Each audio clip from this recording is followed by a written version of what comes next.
प्रधानमंत्री नरेंद्र मोदी ने सिडनी के कुडोज बैंक एरिना में भारतीय मूल के 20,000 से ज्यादा लोगों को संबोधित किया। इस दौरान प्रधानमंत्री ने भारत को मदर ऑफ डेमोक्रेसी बताया।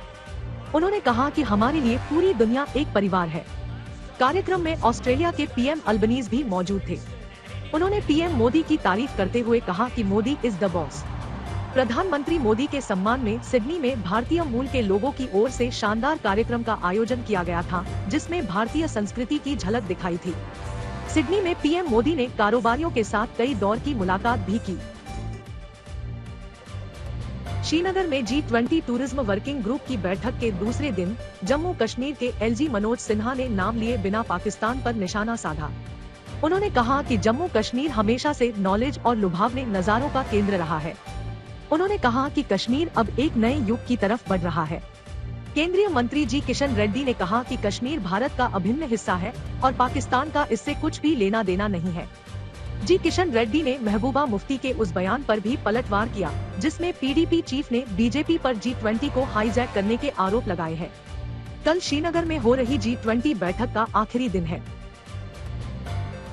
मोदी सरकार के 9 साल पूरे होने पर बीजेपी की ओर से जोरदार तैयारियां चल रही है। आज पार्टी के अध्यक्ष जेपी नड्डा ने सभी मोर्चों के अध्यक्षों, प्रभारियों और सह प्रभारियों के साथ बैठक की। केंद्रीय गृह मंत्री अमित शाह आजादी का अमृत महोत्सव और मोदी सरकार की उपलब्धियों को लेकर मीडिया से बात करेंगे। 27 मई को बीजेपी अध्यक्ष जेपी नड्डा दिल्ली में पार्टी मुख्यालय पर मीडिया से बात करेंगे। 27 और 28 मई को अलग अलग राज्यों में भी इसी तरह के कार्यक्रम होंगे। 30 और 31 मई को पीएम मोदी की 2 बड़ी रैलियों के साथ बीजेपी के 1 महीने चलने वाले महासंपर्क अभियान का आगाज होगा। दिल्ली के राउज एवेन्यू कोर्ट ने शराब घोटाले में ईडी की तरफ से दायर केस में मनीष सिसोदिया की कस्टडी 1 जून तक के लिए बढ़ा दी है। मनीष सिसोदिया को कोर्ट में पेशी के लिए ले जाते वक्त आम आदमी पार्टी ने दिल्ली पुलिस पर बदसलूकी के आरोप लगाए, जिसका दिल्ली पुलिस ने खंडन किया। बहरहाल 19 मई को शराब नीति मामले में ईडी और सीबीआई केस में दाखिल चार्जशीटों पर सुनवाई हुई थी। राउज एवेन्यू कोर्ट ने दोनों मामलों में फैसले सुरक्षित रख लिए हैं। सीबीआई केस में कोर्ट 27 मई को 4 बजे फैसला सुनाएगी। वहीं ईडी मामले में राउज एवेन्यू कोर्ट ने फैसला सुनाने के लिए 30 मई की तारीख तय की है। जंतर मंतर पर धरने के 1 महीने पूरे हुए तो पहलवानों ने इंडिया गेट पर कैंडल मार्च किया और कुश्ती संघ के अध्यक्ष की गिरफ्तारी की मांग की। इस बीच बृजभूषण शरण सिंह ने पहलवानों के आरोपों पर विवादित बयान दिया। उन्होंने कहा कि यह मामला यौन शोषण का नहीं बल्कि गुड टच बैड टच का है। जवाब में विनेश फोगाट ने कहा कि उनके भी घर में मां, बेटियां और महिलाएं हैं। बृजभूषण शरण सिंह ने विनेश फोगाट को मंत्रा तक बता डाला। वाराणसी कोर्ट ने ज्ञानवापी विवाद से जुड़े 7 मामलों की सुनवाई एक साथ करने का फैसला किया है। हिंदू पक्ष ने 7 केस एक साथ सुनने की याचिका दाखिल की थी। मामले में अगली सुनवाई 7 जुलाई को होगी।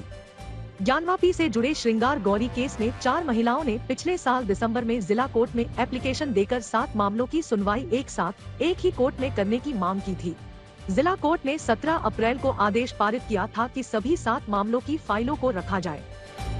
अतीक अहमद के परिवार के बाद अब उसके वकील विजय मिश्र की भी मुश्किलें बढ़ गई है। वकील पर 3 करोड़ की रंगदारी मांगने का आरोप है। विजय मिश्रा के खिलाफ एक कारोबारी ने एफआईआर दर्ज कराई है। मुकदमे के मुताबिक सईद अहमद नाम के कारोबारी ने विजय मिश्रा को प्लाई दिया था।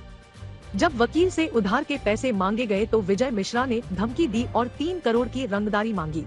इससे पहले अतीक अहमद के वकील खान सौलत हनीफ ने भी विजय मिश्रा का नाम लिया था और उमेश पाल की हत्या में असद को फोन कर लोकेशन बताने का आरोप लगाया था। आरबीआई के ऐलान के 3 दिनों बाद 2000 रुपए के नोट बदलने की प्रक्रिया शुरू हो गई। लोग बैंकों में अपने नोट बदलने के लिए पहुंच रहे हैं, लेकिन भीड़ दिखाई नहीं दे रही है। एक बार में 20,000 के नोट बदले जा रहे हैं। नोट बदलने के लिए बैंक किसी दस्तावेज की मांग नहीं कर रहे हैं। 2000 के नोट खाते में भी जमा कराए जा सकते हैं। आरबीआई ने 30 सितंबर तक 2000 के नोट बदलने या अकाउंट में जमा कराने को कहा है। आरबीआई के गवर्नर ने लोगों से अपील की है कि नोट बदलने के लिए किसी अफरा तफरी की जरूरत नहीं है। संघ लोक सेवा आयोग ने सिविल सेवा परीक्षा का रिजल्ट जारी कर दिया है। इस परीक्षा में टॉप 5 में 4 लड़कियों ने जगह बनाई है। दिल्ली से सटे नोएडा की रहने वाली इशिता किशोर ने पहला स्थान प्राप्त किया है। इशिता दिल्ली यूनिवर्सिटी की छात्रा है। दूसरे नंबर पर बिहार के बक्सर की गरिमा लोहिया रही।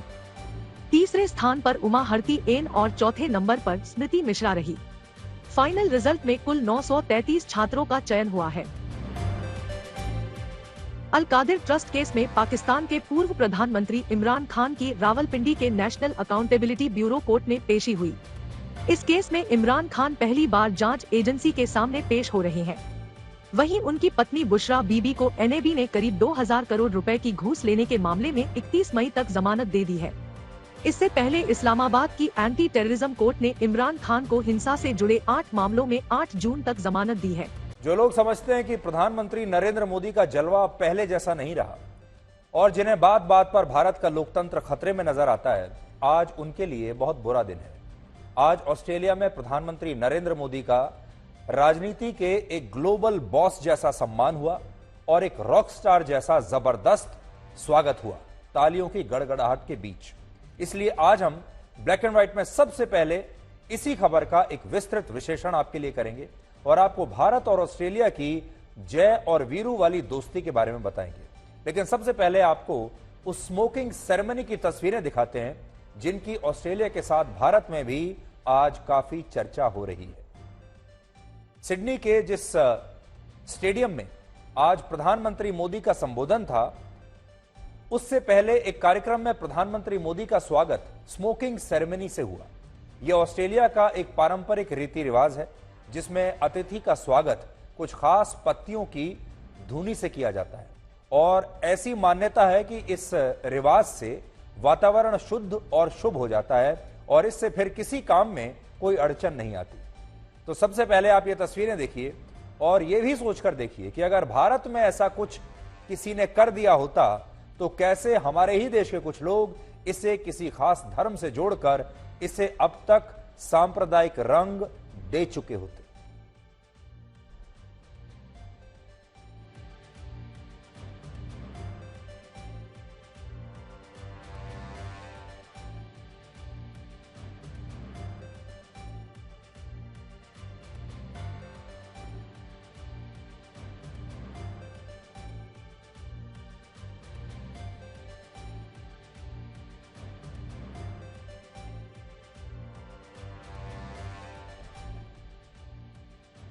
तो ये स्मोकिंग सेरेमनी है जो ऑस्ट्रेलिया में उनके रीति रिवाजों के हिसाब से वहां पर हुई और वहां पर भारतीय मंत्रोच्चारण भी हुआ, आप जैसा देख सकते हैं।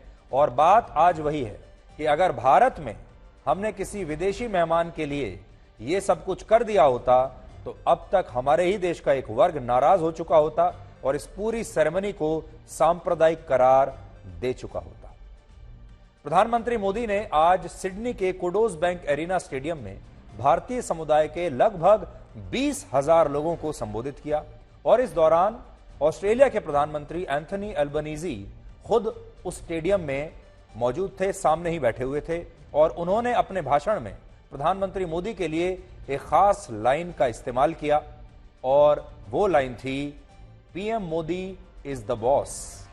ऑस्ट्रेलिया के प्रधानमंत्री ने भारत के प्रधानमंत्री मोदी को बॉस इसलिए कहा क्योंकि वो सिडनी के स्टेडियम में आई इस जबरदस्त भीड़ को देखकर हैरान थे और उन्होंने शायद कल्पना भी नहीं की थी कि किसी नेता की लोकप्रियता ऐसी हो सकती है कि उसे सुनने के लिए हजारों लोग एक साथ आ जाएं और स्टेडियम, इतना बड़ा स्टेडियम इस तरह से खचाखच भर जाए। ये तो स्टेडियम की जो क्षमता थी वही 20,000 थी, वरना इससे भी कहीं ज्यादा भीड़ वहां पर इकट्ठा हो सकती थी।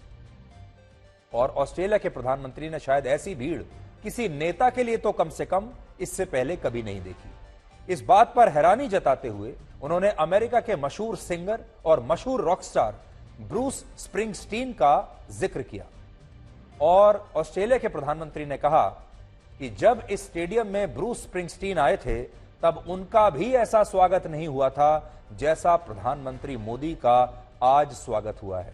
यानी आज दो बातें हुई हैं।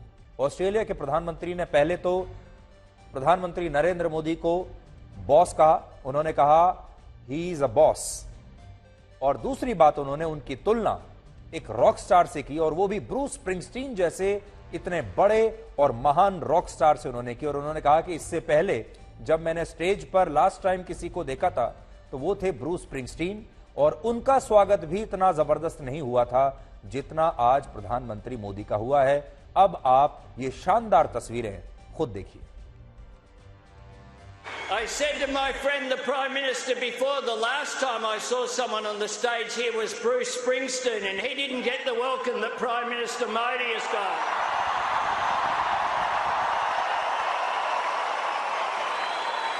Prime Minister Modi is the boss.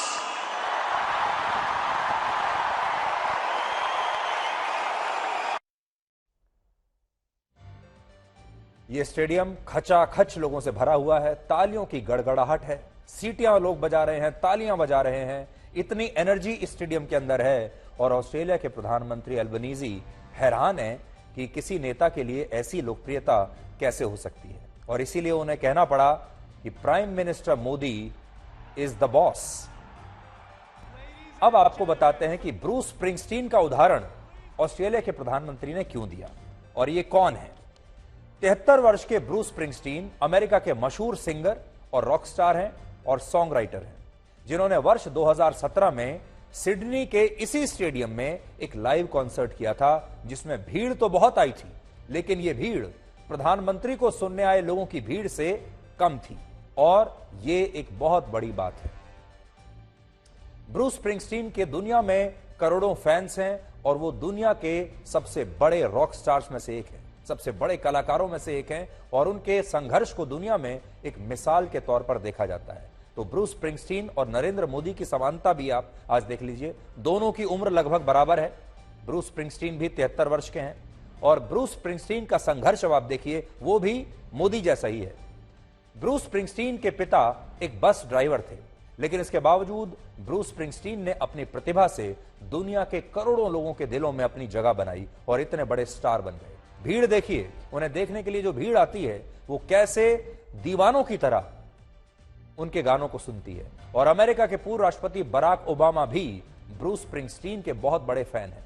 संयोग की बात यह है कि प्रधानमंत्री मोदी का संघर्ष भी ब्रूस स्प्रिंगस्टीन के जैसा ही है, बस फर्क इतना है कि प्रधानमंत्री मोदी के पिता चाय बेचते थे, और वहां से वो दुनिया के सबसे बड़े लोकतंत्र के सबसे लोकप्रिय नेता बन गए। और ब्रूस स्प्रिंगस्टीन के पिता एक बस ड्राइवर थे, और वो वहां से संघर्ष करते हुए दुनिया के सबसे बड़े सिंगर्स में से एक बन गए। और फोर्ब्स के मुताबिक वो वर्ष 2022 में दुनिया के दूसरे हाईएस्ट पेड एंटरटेनर थे, जिन्होंने भारतीय रुपयों में तब 3600 करोड़ रुपए कमाए थे, 3600 करोड़। ब्रूस स्प्रिंगस्टीन के लाइव कॉन्सर्ट्स में कैसी भीड़ होती है, उसकी एक झलक भी आपको दिखाते हैं, ताकि आपको समझ में आए कि प्रधानमंत्री मोदी के लिए जो शब्दों का इस्तेमाल किया है ऑस्ट्रेलिया के प्रधानमंत्री ने, और जो तुलना की है ब्रूस स्प्रिंगस्टीन से, उसका मतलब क्या है। तो एक जमाने में कहा जाता था कि जो लोकप्रियता एक एंटरटेनर की हो सकती है वो एक नेता की नहीं हो सकती, लेकिन पूरी दुनिया के जो नेता हैं वो प्रधानमंत्री मोदी की इस लोकप्रियता से जो भी उनसे मिलता है और जो भी उनका ये जलवा दिखता है वो हैरान हो जाते हैं। आपको याद होगा जब डोनाल्ड ट्रंप भारत आए थे और अहमदाबाद में एक स्टेडियम में उनका स्वागत किया गया था, तब उन्होंने अपने देश में जाकर कहा कि मैंने इससे पहले इतनी ज्यादा भीड़, इतनी बड़ी भीड़ देखी ही नहीं। इसी तरह ऑस्ट्रेलिया के प्रधानमंत्री भी ऐसी एनर्जेटिक भीड़ को देखकर बिल्कुल हैरान है। ऑस्ट्रेलिया के प्रधानमंत्री ने इस सब के अलावा भारत के लोकतंत्र और भारत की संस्कृति की भी तारीफ की, और इसमें हर भारतीय को खुश होना चाहिए। एक तरीके से वो हर भारतीय की तारीफ कर रहे हैं, और उन्होंने कहा कि प्रधानमंत्री मोदी अपने साथ दुनिया में दुनिया के सबसे बड़े लोकतंत्र का एक भाव, दुनिया के सबसे बड़े लोकतंत्र की एक भावना लेकर आए हैं, और इससे ऑस्ट्रेलिया के लोकतंत्र में इस भाव का समावेश हुआ है। आज भारत के हर कदम, हर उपलब्धियों के बारे में दुनिया जानना चाहती है। आज की दुनिया जिस वर्ल्ड ऑर्डर की तरफ जा रही है, जिन संभावनाओं को तलाश रही है, उसमें ये स्वाभाविक भी है। भारत हजारों वर्षों की जीवंत सभ्यता है। भारत मदर ऑफ डेमोक्रेसी है।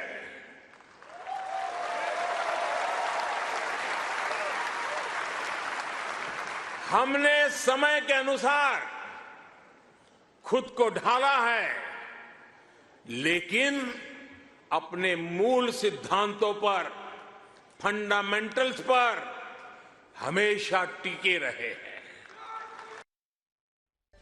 ऑस्ट्रेलिया के प्रधानमंत्री ने भारत के लोकतंत्र और मोदी के बारे में आज जो कुछ कहा वो ठीक उसका उलट है जो हमारे देश के विपक्षी दल और हमारे ही देश में रहने वाले खास वर्ग के लोग अक्सर कहते रहते हैं कि भारत का लोकतंत्र खतरे में है, भारत का भविष्य अंधकार में है। आपने देखा होगा, अब आप इसे ब्लैक और व्हाइट, हमारे तो शो का नाम भी ब्लैक एंड व्हाइट है, अब ये ब्लैक एंड व्हाइट तस्वीर आप देखिए। एक वो तस्वीर है जो हमारे ही देश में रहने वाले हमारे देश के विपक्षी नेता, जिनका धर्म है मोदी का विरोध करना, और जब वो मोदी की ऐसी लोकप्रियता देखते हैं तो वो परेशान हो जाते हैं। वो ये नहीं देखते कि ये जो सम्मान हो रहा है ये भारत का भी हो रहा है। और ये लोग हमेशा ये बताते हैं कि भारत का लोकतंत्र भी खतरे में है, भारत में अभिव्यक्ति की आजादी भी खतरे में है, भारत में धार्मिक उन्माद फैल रहा है और प्रधानमंत्री मोदी की जो चमक है वो भी धीरे धीरे अब कम होती जा रही है। लेकिन जब आप बाहर जब इस तरह की तस्वीरें देखते हैं तो आपको असलियत पता चलती है। प्रधानमंत्री मोदी का आज का संबोधन कई मायनों में बहुत अलग था और इसमें भारत की विश्व गुरु वाली छवि आपको आज साफ नजर आएगी। प्रधानमंत्री ने वैक्सीन, अर्थव्यवस्था, इंटरनेट यूजर्स, फिनटेक कंपनियां, स्टार्टअप्स और सिविल एविएशन इंडस्ट्री का जिक्र करते हुए कहा कि अब भारत किसी से पीछे नहीं है, बल्कि अब भारत दुनिया में नंबर 1 बन रहा है। और आज ये सारी बातें उन्होंने अलग अंदाज में कही और ऐसे अंदाज में कही जब वो बोल रहे थे तो 20,000 लोग जो स्टेडियम में बैठे थे वो भी लगातार इसके भागीदार बन रहे थे। कोरोना की इस ग्लोबल पैंडेमिक में जिस देश ने दुनिया का सबसे तेज वैक्सीनेशन प्रोग्राम चलाया, वो देश है, वो देश है, वो देश है। आज जो देश दुनिया की फास्टेस्ट ग्रोइंग लार्ज इकोनॉमी है, वो है, वो है, वो है। आज जो देश दुनिया में नंबर 1 स्मार्टफोन डेटा कंज्यूमर है, वो देश है, वो देश है, वो देश है। आज जो देश फिनटेक एडॉप्शन रेट में नंबर 1 है, वो देश है, वो देश है, वो देश है। आज जो देश मिल्क प्रोडक्शन के मामले में दुनिया में नंबर 1 है, वो देश है, वो देश है। आज जो देश इंटरनेट यूजर्स की संख्या में दुनिया में नंबर 2 पर है, वो है, वो है। आज जो देश दुनिया का सेकंड लार्जेस्ट मोबाइल मैन्युफैक्चरर है, वो है, वो देश है, वो देश है। आज जो देश rice, wheat, sugarcane production के मामले में दुनिया में नंबर 2 पर है, वो है, वो है। आज जो देश फ्रूट और वेजिटेबल प्रोडक्शन में दुनिया में नंबर 2 पर है, वो है, वो है। आज जिस देश में दुनिया का तीसरा सबसे बड़ा स्टार्टअप इकोसिस्टम है, वो है, वो है। दुनिया का तीसरा सबसे बड़ा ऑटोमोबाइल मार्केट जिस देश में है, वो देश है, वो देश है। दुनिया का तीसरा सबसे बड़ा सिविल एविएशन मार्केट जिस देश में है, वो देश है, वो देश है। तो आपने ब्रूस स्प्रिंगस्टीन जैसे रॉक स्टार्स के कॉन्सर्ट्स तो बहुत देखे होंगे, जो रॉक कॉन्सर्ट्स होते हैं जिसमें गाना गाया जाता है, एंटरटेनमेंट होता है। लेकिन ये प्रधानमंत्री मोदी का पॉलिटिकल कॉन्सर्ट था जो पूरी दुनिया में अकेले वो ही कर सकते हैं। इस तरह की जो एनर्जेटिक भीड़ है, जो साफ साफ जवाब देती है, जो उनके साथ भाषण में शामिल हो जाती है, ये जो कला है ये ना तो जो बाइडेन के पास है। जो बाइडेन अपने देश में ये कभी नहीं कर सकते। शी जिनपिंग अपने देश में ये बात कभी नहीं कर सकते। व्लादिमीर पुतिन अपने देश में इस तरह की भीड़ के साथ इस तरह की एंगेजमेंट, इस तरह की एनर्जी कभी पैदा नहीं कर सकते। दुनिया का कोई नेता इस तरह की भीड़ और इस तरह की एनर्जी एक स्टेडियम में पैदा नहीं कर सकते। इसलिए आप कह सकते हैं कि यह प्रधानमंत्री मोदी का एक पॉलिटिकल कॉन्सर्ट था। आज उन्होंने लगभग 44 मिनट लंबा भाषण दिया और इस भाषण में उन्होंने भारत और ऑस्ट्रेलिया की दोस्ती वाली ABCD के बारे में भी बहुत ही दिलचस्प अंदाज में बताया। जब कहा जाता था कि भारत ऑस्ट्रेलिया के संबंधों को 3C डिफाइन करते हैं, ऐसा पहले कहा जाता था। ये कौन से 3C हैं? कॉमनवेल्थ, क्रिकेट और करी।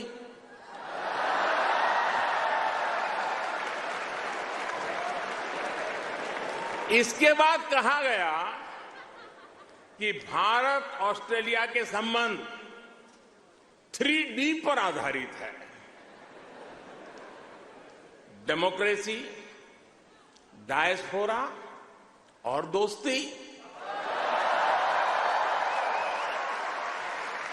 कुछ लोगों ने यह भी कहा कि भारत ऑस्ट्रेलिया के संबंध 3E पर आधारित है।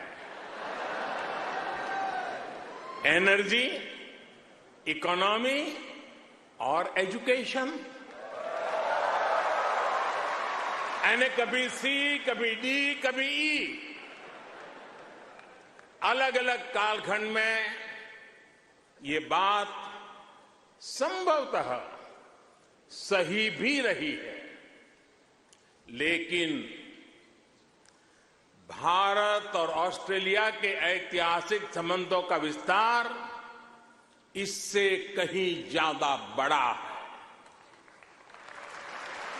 और जानते हैं, इन सारे संबंधों का सबसे बड़ा आधार क्या है? जानते हैं?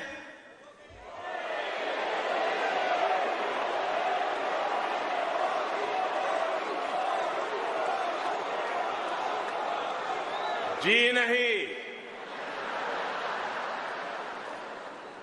सबसे बड़ा आधार है म्यूचुअल ट्रस्ट और mutual respect.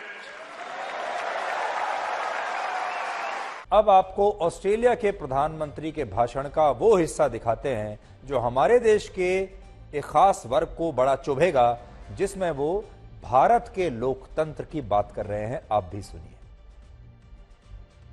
You have brought the spirit of the world's biggest democracy to Australia. And you have helped make our democracy stronger and more inclusive. You've strengthened Australian society, bringing our country the benefits and riches of such a beautiful and diverse culture. And I am so proud that you have made Australia your home, that you see your life and your future here. You make our nation and our shared communities better. You make Australia stronger. Friends, I want you to give a big Australian welcome to my dear friend, Prime Minister Narendra Modi.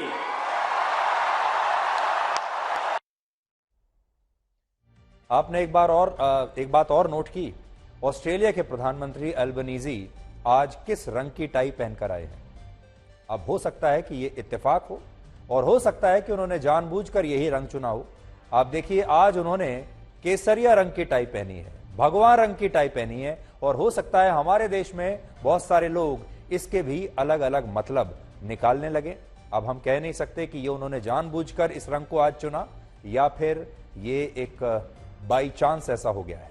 लेकिन यह भी note करने वाली बात है, उनकी tie का रंग आप देखिए, और आज वो भी उतने ही उत्साहित थे। जब आसपास भीड़ इतनी उत्साहित होती है, जब पूरा स्टेडियम जो है 20,000 ऐसे उत्साहित लोगों से भरा होता है, तो आप सोचिए उस स्टेडियम में कितनी शक्ति और कितनी एनर्जी रही होगी, जो प्रधानमंत्री मोदी में तो नजर आ ही रही है, लेकिन ऑस्ट्रेलिया के प्रधानमंत्री भी उतने ही उत्साहित इस भीड़ के रवैये से, इस भीड़ के रिएक्शन से, इन तालियों से वो लग रहे हैं। अब आपको बताते हैं कि भारत के लिए ऑस्ट्रेलिया क्यों जरूरी है और ऑस्ट्रेलिया के लिए भारत जरूरी क्यों है। Bharat mineral fuels, mineral oils और मिनरल प्रोडक्ट्स के लिए काफी हद तक ऑस्ट्रेलिया पर निर्भर है। भारत और ऑस्ट्रेलिया के बीच जो 2,07,000 करोड़ रुपए का व्यापार होता है, उसमें लगभग 1.5 लाख करोड़ रुपए का तो सिर्फ इंपोर्ट है, यानी आयात है, और ये आयात भारत ऑस्ट्रेलिया से करता है।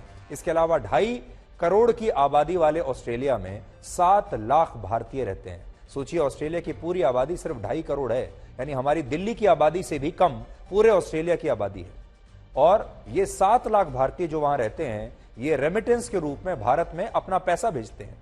इस लिहाज से भी ऑस्ट्रेलिया भारत के लिए महत्वपूर्ण है। भारत और ऑस्ट्रेलिया की दोस्ती में हिंद महासागर एक पुल की तरह काम करता है और इस इंडो पैसिफिक रीजन में सुरक्षा और स्थिरता के लिए ऑस्ट्रेलिया की भूमिका बहुत अहम है। ये देखिए, भारत और ऑस्ट्रेलिया के बीच में जो आपको सागर दिखाई दे रहा है, मैं उसी की बात कर रहा हूं।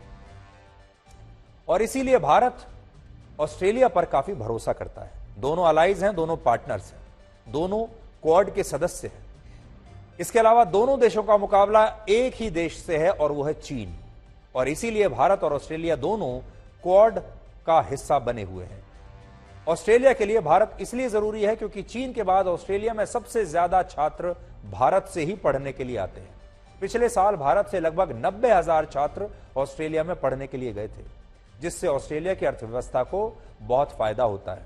भारत से स्किल्ड प्रोफेशनल्स यानी डॉक्टर्स, इंजीनियर्स, इलेक्ट्रिशियंस नौकरी के लिए ब्रिटेन के बाद सबसे ज्यादा ऑस्ट्रेलिया में ही जाते हैं। और आप यह भी कह सकते हैं कि स्किल्ड प्रोफेशनल्स के लिए ऑस्ट्रेलिया अब काफी हद तक भारत पर निर्भर है। इसके अलावा ऑस्ट्रेलिया के एनर्जी सेक्टर को सबसे ज्यादा ऊर्जा भारत से मिलती है और दोनों देशों के बीच एनर्जी को लेकर कई समझौते हुए हैं।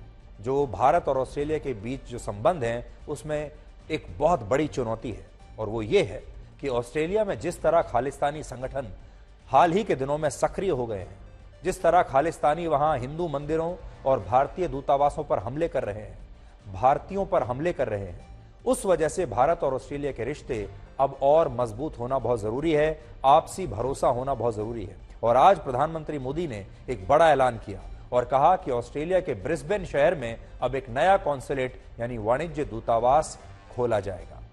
ब्रिस्बेन आपको याद है होगा वही शहर है जहां मुट्ठी भर खालिस्तानियों ने कुछ दिन पहले इंडियन कॉन्सुलेट को जबरदस्ती बंद करवा दिया था। वहां काफी हिंसा हुई थी।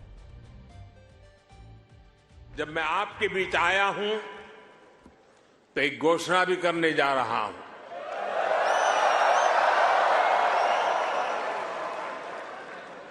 ब्रिस्बेन में भारतीय समुदाय की बहुत समय से जो मांग थी, अब उसे पूरा किया जाएगा।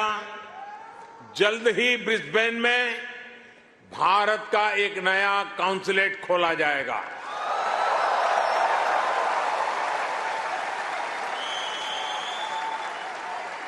हैरिस पार्क में चटका की चाट,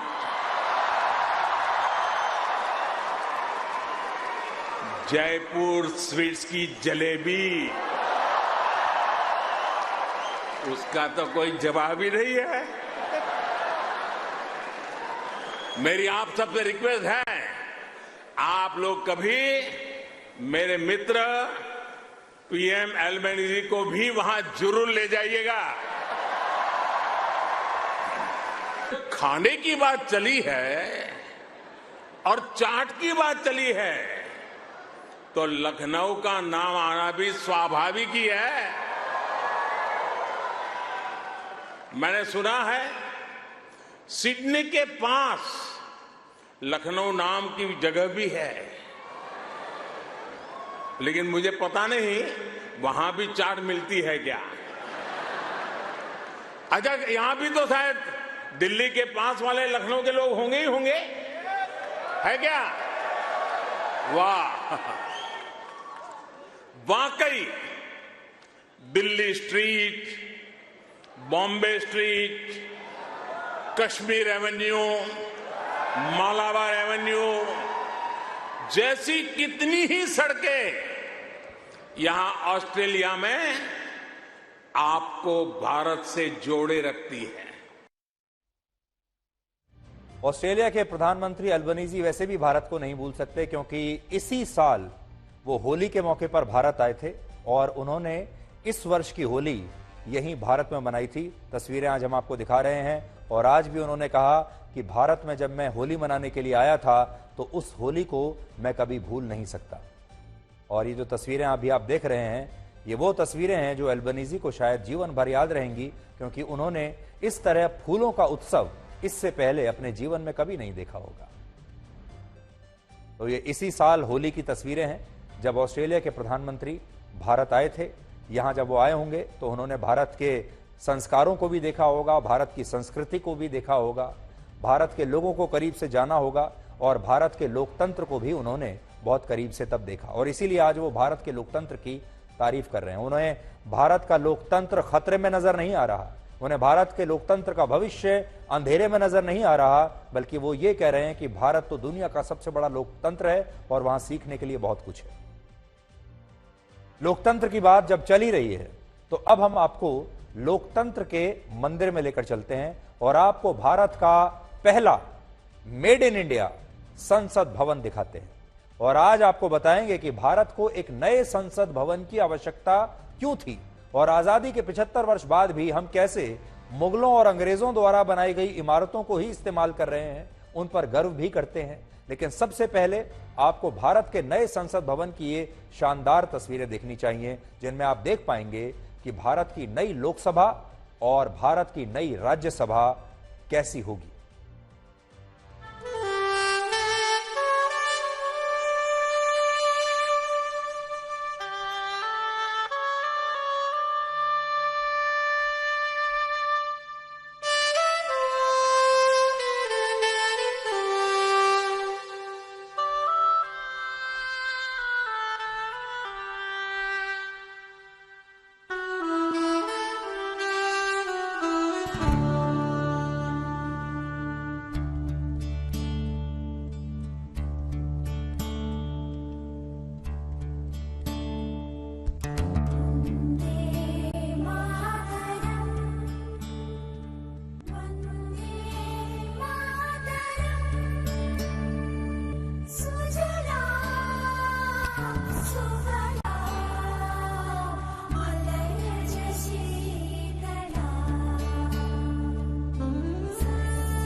तो भारत का नया संसद भवन कैसा दिखेगा वो हम एक एनिमेशन के जरिए आपको दिखाने की कोशिश कर रहे हैं।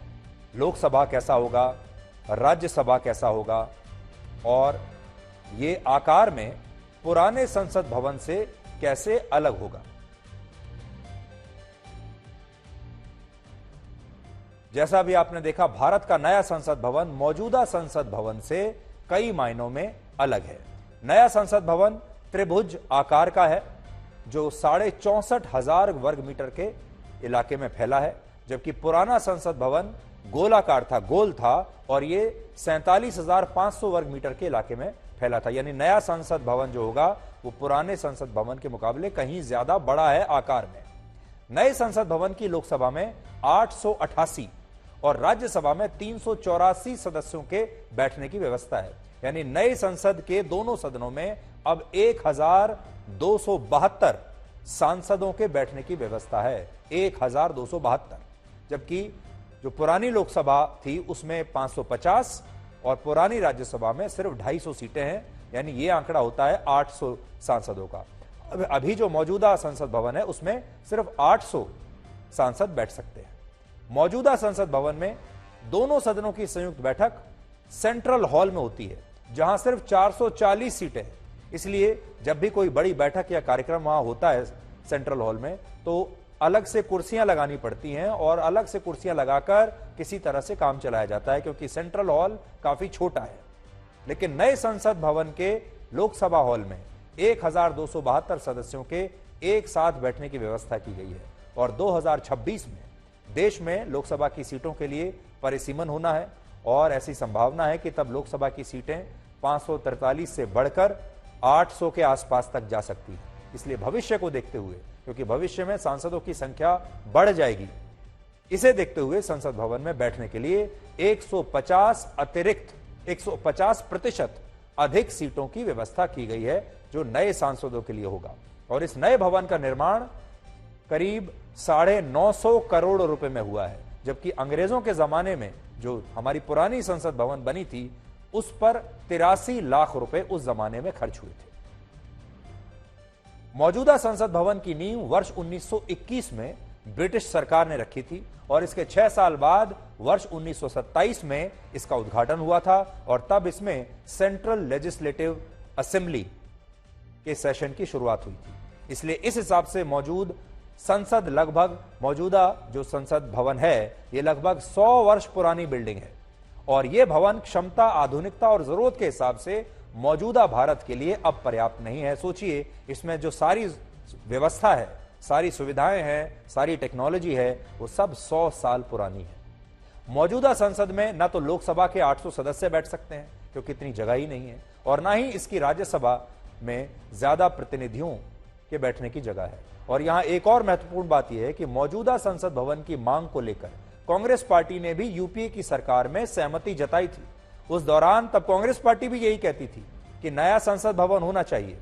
अब वही कांग्रेस पार्टी इसका विरोध कर रही है और इसी को हम राजनीति कहते हैं। राहुल गांधी और कांग्रेस पार्टी ने यह भी कहा है कि मौजूदा संसद भवन का उद्घाटन देश की राष्ट्रपति को करना चाहिए था, ना कि प्रधानमंत्री मोदी को। असल में उन्हें जो बात सबसे ज्यादा चुभी वो ये है कि प्रधानमंत्री मोदी संसद भवन का उद्घाटन कैसे कर रहे हैं और इसकी वजह से सारा श्रेय मोदी को मिल जाएगा और वो इसी को रोकना चाहते हैं। लेकिन जो उद्घाटन समारोह का निमंत्रण पत्र आया है, उसके मुताबिक इसका उद्घाटन प्रधानमंत्री मोदी ही करेंगे और इसका शिलान्यास भी प्रधानमंत्री मोदी ने ही किया था। कांग्रेस के साथ समस्या यह है कि वो नए संसद भवन को फिजूल खर्ची बता रही है और इसके साथ ही ये भी कहती है कि अगर इसका उद्घाटन प्रधानमंत्री मोदी ने किया तो ये भारत के राष्ट्रपति का अपमान होगा। लेकिन सच क्या है, ये भी आपको बता देते हैं।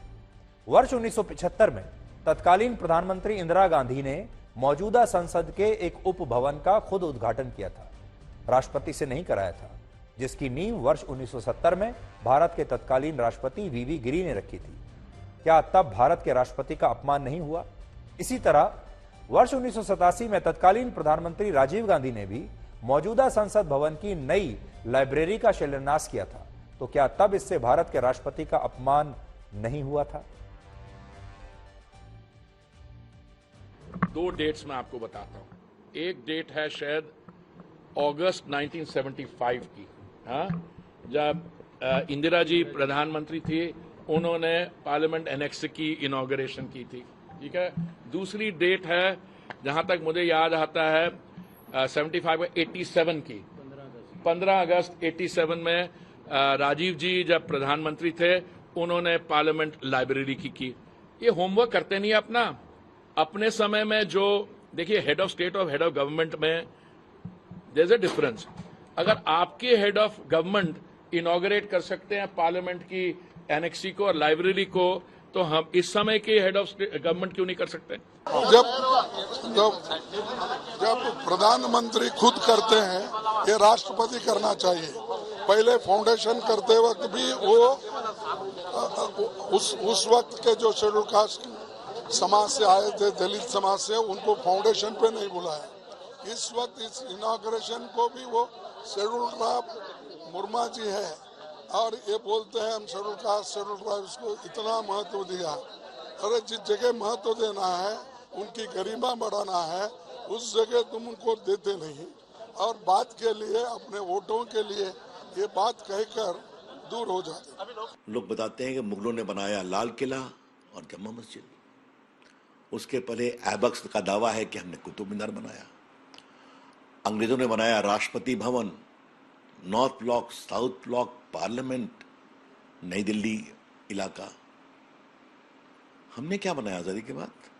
कुछ भवन बनाए हैं, कोई भी प्रभावी हमने बिल्डिंग बनाई है?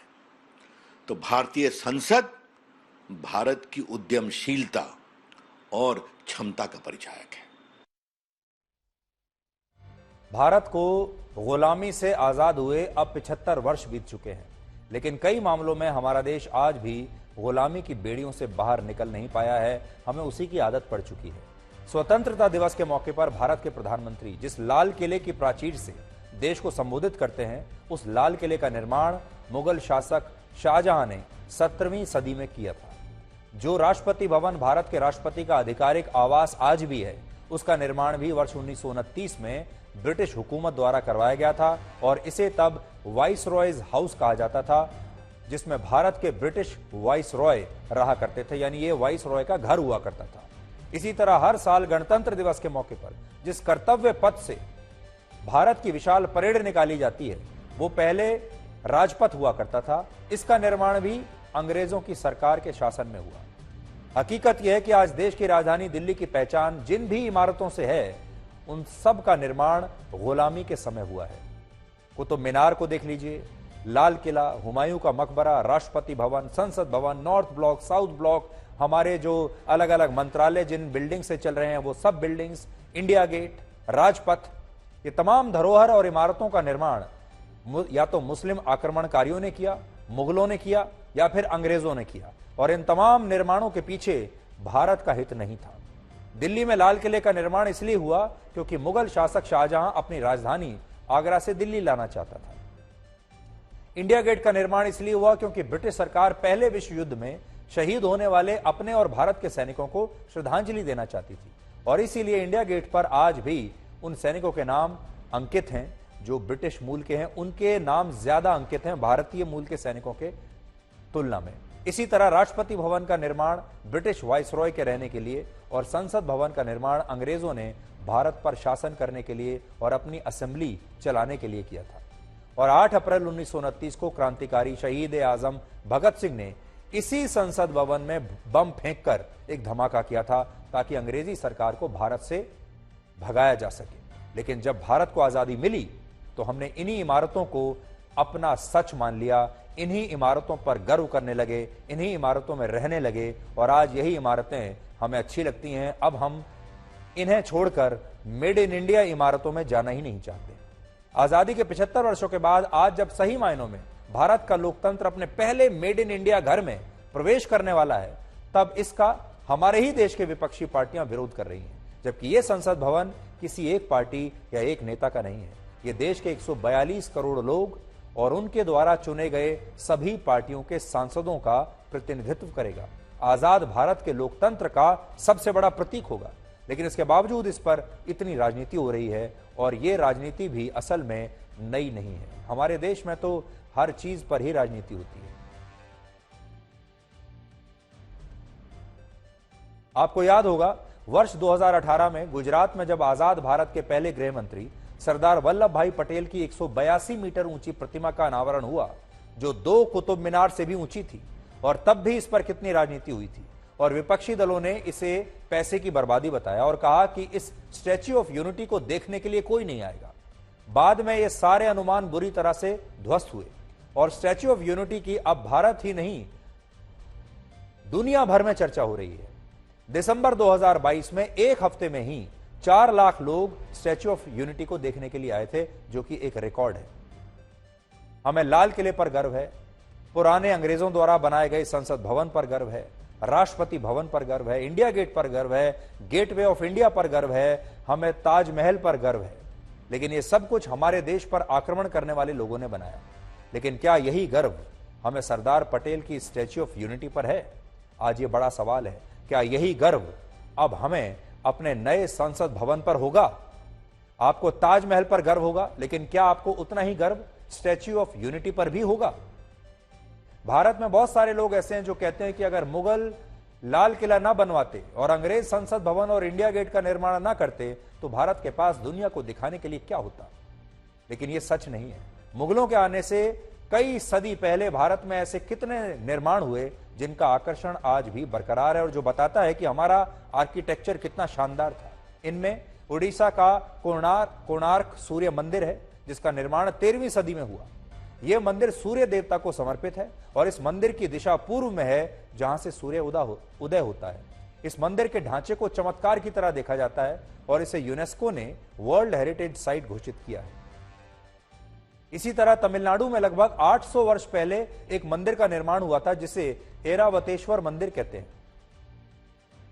इसके ढांचे में भारतीय संस्कृति का समावेश है और इसमें जो सीढ़ियां बनी हैं, उन्हें छूने से संगीत की अलग अलग धुनें निकलती हैं। ऐसा क्यों होता है, यह पहेली आज तक नहीं सुलझ पाई।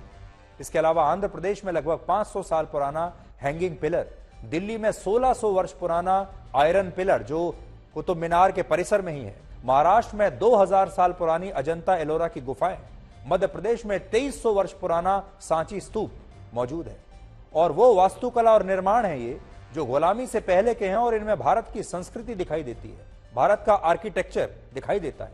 लेकिन यह भी सच है कि इनके बारे में बहुत कम लोग जानते हैं और आज भी लोग इन पर गर्व नहीं करते। लोगों को ताजमहल पर तो गर्व है, लाल किले पर गर्व होगा, उन्हें कुतुब मीनार पर गर्व होगा, राष्ट्रपति भवन पर गर्व होगा, गेटवे ऑफ इंडिया पर गर्व होगा। लेकिन हमने जो अपनी इमारतें बनाई, अपने मंदिर बनाए, उस पर आज भी हमारे देश के लोगों को गर्व नहीं है। और इसीलिए जब भी हम इस गुलामी के दौर से बाहर निकलने की कोशिश करते हैं तो हमारे ही देश के लोग हमें रोकने की कोशिश करते हैं, उस पर राजनीति होती है। और विपक्षी दल सोचते हैं कि नया संसद भवन का मतलब है मोदी। नया संसद भवन भारत के लोकतंत्र की यात्रा में एक अहम पड़ाव साबित होगा और यह भारत के लोकतंत्र को एक नए युग में लेकर जाएगा। और यह प्रयास अफ्रीकी देश जिम्बाब्वे भी कर चुका है। भारत की तरह जिम्बाब्वे भी ब्रिटेन का गुलाम था, जिसे वर्ष 1980 में आजादी मिली। लेकिन इसके बाद जिम्बाब्वे ने फैसला किया कि वो नए संसद भवन का निर्माण करेगा जो उसकी आजादी का प्रतीक होगा। और पिछले साल ही वहां यह नया संसद भवन तैयार हुआ है जो हम आपको अभी दिखा रहे हैं। जिम्बाब्वे तो छोटा सा देश है, सोचिए, और उसने भी अपनी गुलामी से बाहर निकलने के लिए अपना खुद का संसद भवन बनाया। आज का दिन एक और मायने में बहुत महत्वपूर्ण है और यह बात आज आप सबको याद होनी चाहिए। और ये हमारे देश को मजबूत भी बनाती है, ये बात हमारे लोकतंत्र को भी मजबूत बनाती है। और आज हम इस मौके पर सभी महिलाओं को बधाई देना चाहते हैं, क्योंकि आज यूपीएससी की वर्ष 2022 में हुई सिविल सर्विसेज परीक्षाओं के नतीजे आ गए हैं और इसमें पहले 4 स्थानों पर लड़कियां हैं। इनमें दिल्ली यूनिवर्सिटी की ग्रेजुएट इशिता किशोर ने पहला स्थान हासिल किया है, दूसरे नंबर पर गरिमा लोहिया हैं, तीसरे नंबर पर उमा हरती एन और चौथे स्थान पर स्मृति मिश्र रही हैं। और यह लगातार दूसरी बार है जब यूपीएससी की परीक्षा में पहले 3 स्थानों पर छात्राएं आई हैं। और इससे भी दिलचस्प बात यह है कि इस बार 933 उम्मीदवारों ने यूपीएससी की परीक्षा पास की है, जिनमें से 613 पुरुष हैं और 320 महिलाएं हैं। और टॉप 25 में जो टॉप 25 लोग हैं उनमें 14 महिलाएं हैं और 11 पुरुष उम्मीदवार हैं। तो आज इस महिला शक्ति को आप सबको प्रणाम करना चाहिए। और ये जो पहली 4 महिलाएं आई हैं जिन्होंने टॉप किया है, इन्हें आप सब की तरफ से, पूरे देश की तरफ से और खास तौर पर हमारे देश की करोड़ों महिलाओं की तरफ से हम बहुत बहुत बधाई देते हैं। ये एक नई शुरुआत है और इन 4 महिलाओं को देखकर हमारे देश में न जाने और कितनी छात्राएं प्रभावित होंगी, वो इनसे मोटिवेट होंगी, इनसे प्रेरणा लेंगी और आगे चलकर वो भी ऐसा ही बनने की कोशिश करेंगी। अपनी पहचान अपने काम से बनाइए, इस बात से नहीं कि आपकी पहचान किस किस से है।